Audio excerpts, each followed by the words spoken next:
AVC, John here, Sunday morning. Got back from London yesterday afternoon, you should probably know. Mentioned it in my last video, and I just wanted to show you, we only picked up 4 records and 1 CD while we were there, but I just wanted to tell you about them because they were a great find, and really to try and promote the records that are selling them. So, first off, we travelled down on the train on Friday, and we stayed in a hotel near Buckingham Palace, funny enough. So it was very centrally located, and we decided to head out to Covent Garden and get something to eat and have a drink. And while we were there, I did a quick scan to see which were the nearest record shops, because I've got 4 or 5 that I was planning on possibly going to visit. And the plan was, we're trying to go and meet up with Harry, who was down there as well, but unfortunately we just couldn't get all the timing right, so that didn't happen.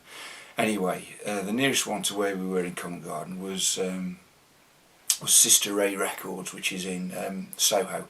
So we headed out there. Now, I watched on Thursday afternoon this documentary called Last Shop Standing, which is a very, very similar version to a book that Brett, Life on This Planet blog, has just reviewed, called Vinyl Lives.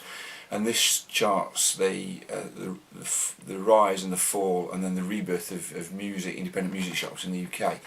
And Sister Ray was featured. And the interesting thing is, the chap that was talking, I don't know if he's the owner, I'm not sure whether he was the owner or just worked there, referenced a record shop in Nottingham. Well, I went to Nottingham Trent University, as it is now. It was Nottingham Trent, or Trent Poly when I was there. And Selected Disc was the record shop. I went there every lunchtime. I loved the place. There's lots of records in here and quite a few CDs up there that I bought in there back over the years, really. And when it closed about 3 years ago, I was devastated, really, and part of my youth had gone. But it turned out this chap used to work there, and really they've recreated Selected Disc in the heart of Soho. It's got the same feel, it smells the same, and it was really vibrant. It was about 6 in the evening, there was lots of people there. 2 young lads in school uniform couldn't decide whether to buy Joy Division or Public Image album. I advised them to buy Joy Division, so of course, because I'm an old guy now, they bought Public Image, but that's fine. You know, that's you know, you shouldn't have to make those choices in life anyway, you should have both. But anyway, we went in Sister Ray. The first thing that we found that we wanted was this B-Movie 12-inch with Remembrance Day, Marilyn Dreams and Nowhere Girl. Now, I've spoken about B-Movie before, I'm sure, but I will recap it. B-Movie, when I was at school, it was like 17, 18, they were the local band that made good. And 2 of the guys in the band, the lead singer was called Steve Hovington, who was about a couple of years older than me, and his sister Sarah was in my year and was in my circle of friends, really, so I knew Sarah very well.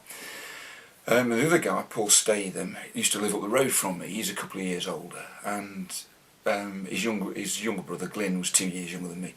But he went on to... Why B-Movie never made it, I really don't know. Now, this is a reissue and came out in 1987 on Wax Records. It originally came out, Remembrance Day and Nowhere Girl was separate singles on Dead Good Records.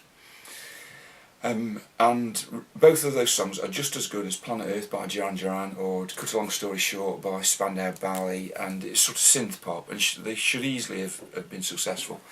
However, Paul Statham went on to better things with Pete Murphy out of Bauhaus, and was heavily involved in his early solo career, and has since gone on to write songs for Kylie Minogue. He's got one on her 2002 album, The Fever. And I think he wrote a song on the Saturdays of a UK female group, very easy on the eye, by the way, but they're just a girl band. And so why B-Movie were never... And I think Paul now has his own studios and he lectures, and he probably still writes music. I think he might have had a single out with somebody recently, I can't remember, but you can find him if you're interested. And I know Brett's been very interested in Paul Statham, but this is... it was a great find. It's in lovely condition. If I could find some of the early singles, I'd love to, because it goes... That's my phone reminding me of something. When we were young, sort of 16, 17, 18, 19, whenever that came on, wherever we were, everybody would be up dancing and sort of new romantic type moves. So that was the first thing we found. The second thing I found was this, Tour Me. Back to Babylon. Now, Tormé is actually a band led by Bernie Tormé, and Bernie Tormé is a guitarist, Irish guitarist, who has dabbled with the big time but never really made it. I knew him, I saw him years ago as the lead guitarist with Ian Gillan's band Gillan. They had a famous falling out and he left. And he's like the Neely man.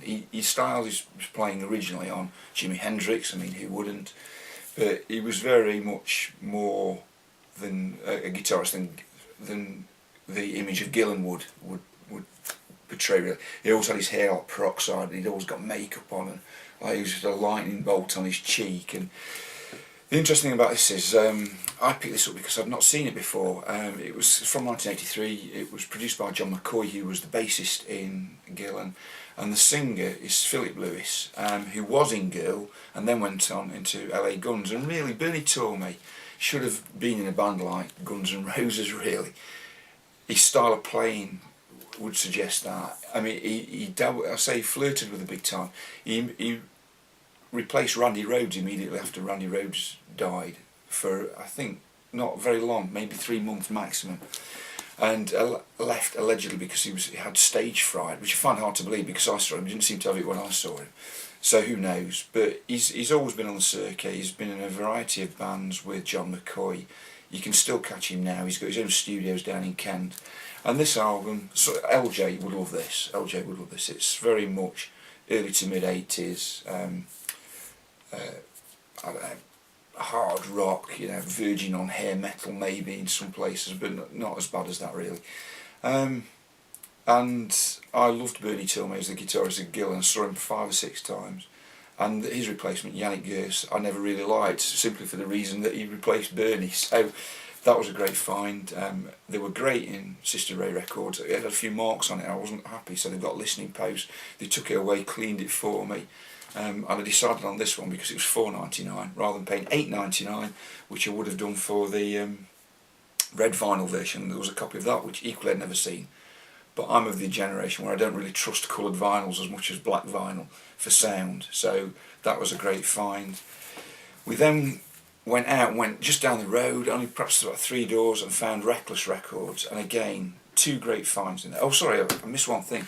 We also bought this, Butterfly House by the Coral. They're quite a relatively well-known indie UK band, probably not that well-known in the wider world, I would think. This is outstanding. It was only $2.99, and I've been looking at how much the vinyl would cost. It was everything I've bought for a long time. This is just fantastic. They're a Liverpool band. Sound a bit like Echo and the Bunnymen crossed with the Beatles, if you can imagine what that might sound like. Very melodic, bit of Cosmic Rough, you know, I'm trying to think of sort of very melodic anyway. I really liked it, and I know that there's a lot of people I know will like this, and I might have to do something about that. We then went to Reckless, and my wife pulled this out. Pete Shelley. Now everybody knows Pete Shelley as the lead singer of the Buzzcocks, a brilliant punk band, fantastic album. I've got a couple of theirs, Love Bites and Another Music in a Different Kitchen, I think it's called, something like that. But they've got a fantastic compilation album called Singles Going Steady, and I just love Pete Shelley's voice, quite fey, not punk at all. Anyway, she pulled this out. It's one of his solo albums called Heaven and the Sea, and it got a sticker, and I thought initially it had just got this plastic cover, and I normally chuck those away and put a nice one on. But this, I don't know if you catch this, when you pull this out, the actual, I don't know if you catch that effect on camera, I'll have to have a look later. But there's like a circle there, and it's like a kaleidoscope effect, because the actual marking is actually on the plastic sleeve, so it's bespoke to the record. So I've obviously kept that. I read a review of this suggested it's like later Ultravox, and it also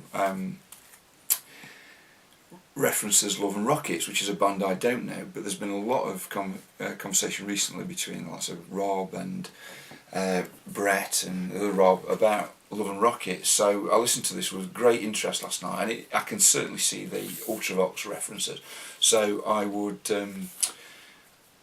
could recommend that. And then the other thing I found, which was something I thought of a bargain and needs no introduction whatsoever, it's the reissue of the the Velvet Underground, produced by Andy Warhol with the banana cover, but this is the mono version, and it was only £12, brand new sealed. I've had it on CD a hell of a long time. It's a fantastic album, and I had to have that.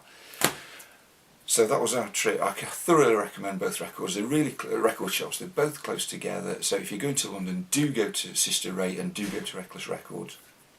The only other thing I would say is that I did plan to go to the older of the rough trade shops, but we decided to go to the National Art Gallery first, and then we were going to go there afterwards.